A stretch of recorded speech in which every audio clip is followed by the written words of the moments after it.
Perkenalkan, nama saya Salsalina Bruta Rigan dengan NIM 8111420048. Di sini saya akan membuat video mengenai analisis kasus konflik antara Amerika Serikat dengan Nikaragua. Video ini dibuat untuk memenuhi tugas hukum internasional. Kasus Nikaragua dengan Amerika Serikat atau dikenal juga dengan Nicaragua Case merupakan kasus yang ditangani oleh International Court of Justice atau Mahkamah Internasional pada tahun 1986. Kasus ini berawal dari adanya masalah pemerintahan dalam negeri yang terjadi di Republik Nikaragua. Namun, Amerika Serikat justru terlibat secara aktif dalam permasalahan internal tersebut, sehingga pada akhirnya Republik Nikaragua menganggap bahwa campur tangan yang dilakukan oleh Amerika Serikat semakin memperburuk keadaan pemerintahan Nikaragua, dan pada akhirnya Nikaragua merasa bahwa Amerika Serikat telah melakukan tindakan-tindakan yang bertentangan dengan kaidah hukum internasional. Amerika Serikat juga melakukan penghentian bantuan ekonomi ke Nikaragua dikarenakan tindakan-tindakan Nikaragua yang melawan El Salvador, di mana El Salvador memiliki hubungan diplomatis yang baik dengan Amerika. Atas respon dari tindakan Nikaragua ini, Amerika Serikat mulai menempatkan fasilitas militernya dan melakukan tindakan-tindakan yang diklaim Nikaragua sebagai pelanggaran hukum internasional. Beberapa tindakan yang dilakukan oleh Amerika Serikat adalah penanaman ranjau di laut wilayah dan laut pedalaman Nikaragua, sehingga menyebabkan hancurnya kapal-kapal yang melintas di laut tersebut. Amerika Serikat juga melakukan perusakan terhadap beberapa fasilitas sipil dan fasilitas militer Nikaragua, serta turut serta membantu pasukan kontras, yaitu para gerilyawan yang ingin menggulingkan pemerintahan Sandinista yang berkuasa di masa itu. International Court of Justice menemukan bahwa pada rentang waktu akhir tahun 1983 hingga awal tahun 1984, Presiden Amerika Serikat memerintahkan pemerintah Amerika Serikat untuk menanam ranjau di pelabuhan Nikaragua. Pada awal tahun 1984, ranjau-ranjau tersebut sudah tertanam di dekat pelabuhan El Bluff, pelabuhan Corinto, dan pelabuhan Puerto Sandino.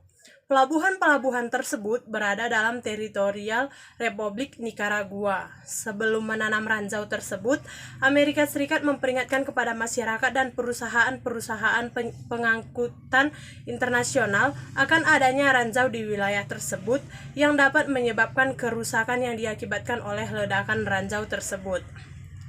International Court of Justice menemukan fakta bahwa pada tahun 1981 hingga tanggal 30 September 1984, pemerintah Amerika Serikat terbukti memberikan sejumlah dana kepada para tentara dan kegiatan-kegiatan militer yang dilakukan oleh Kontras di Nikaragua dengan tujuan untuk memberikan bantuan kemanusiaan. International Court of Justice juga menemukan fakta bahwa pada tahun 1983, agensi pemerintah Amerika Serikat memberi pasokan kepada para gerilyawan sebuah pedoman keadaan perang gerilya yang mana memaparkan mengenai tindakan-tindakan untuk melakukan kekerasan kepada masyarakat sipil secara membabi buta.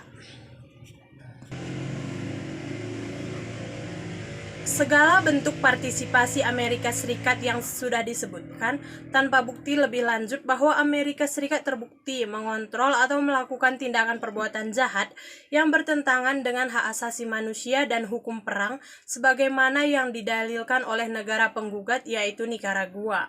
Alasan utama Amerika Serikat membantu Kontras untuk melegalkan kehadirannya adalah besarnya campur tangan yang pernah dilakukan oleh Nikaragua terhadap urusan dalam negeri tetangganya. Namun, tuduhan tersebut ditolak secara tegas oleh Nikaragua. Justru Nikaragua menyatakan bahwa kehadiran Amerika Serikatlah yang sesungguhnya merupakan suatu bentuk intervensi militer besar-besaran yang sangat berbahaya. Berdasarkan hal-hal yang terjadi, Republik Nikaragua melaksanakan beberapa mekanisme penyelesaian untuk mencari jalan keluar. Pada tahun 1982, Nikaragua menempuh konsiliasi dan mediasi. Upaya ini ditempuh oleh Nikaragua melalui Contadora Group yang bertujuan untuk menuntaskan sengketa ini. Pada tahun 1983 diselenggarakan pertemuan negara-negara di Amerika Tengah atas inisiatif Contadora Group sehingga berhasil disusun sebuah draft agreement berjudul Contadora Act on Peace and Cooperation in Central America. Dari tahun 1984 sampai dengan 1986, Dewan Keamanan terus aktif mengadakan pertemuan terkait dengan protes yang dilakukan oleh Nikaragua. Begitu pula yang dilakukan oleh Majelis Umum, Sekjen PBB, Sekjen Organisasi Negara Amerika Tengah, dan negara-negara grup Contadora.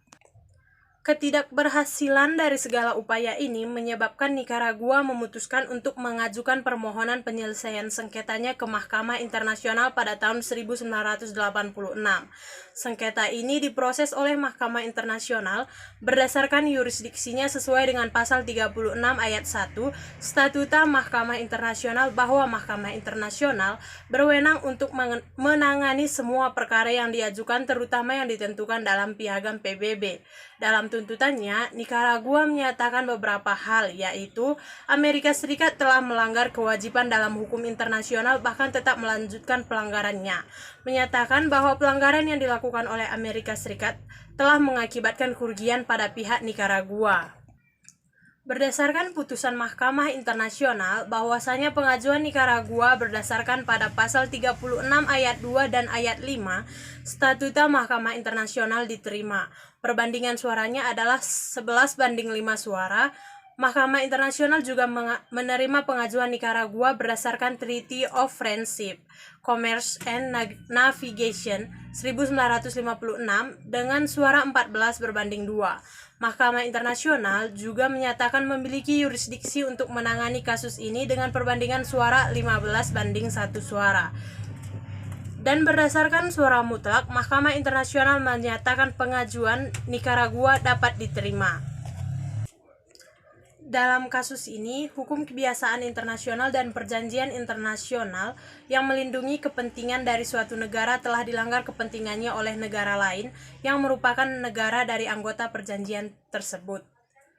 Kebiasaan internasional yang kita ketahui sebagai salah satu sumber hukum internasional seperti dinyatakan dalam pasal 38 ayat 1 Statuta Mahkamah Internasional adalah perilaku atau praktek negara-negara yang dilakukan dalam pergaulan internasional yang berlaku secara umum dan telah diakui atau diterima sebagai bagian dari hukum internasional. Dalam kasus pelanggaran Amerika Serikat ini terhadap Republik Nikaragua berdasarkan hukum internasional, maka Amerika Serikat diharuskan membayar ganti rugi sejumlah 370.200.000 dolar Amerika Serikat.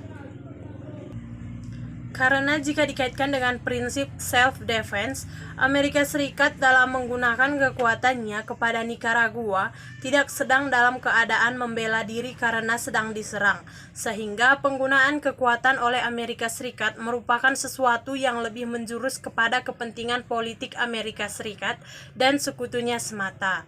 Baik, sekian video dari saya ucapkan kepada terima kasih kepada Bapak Ridwan Arifin yang sudah memberikan tugas pembuatan video ini. Terima kasih.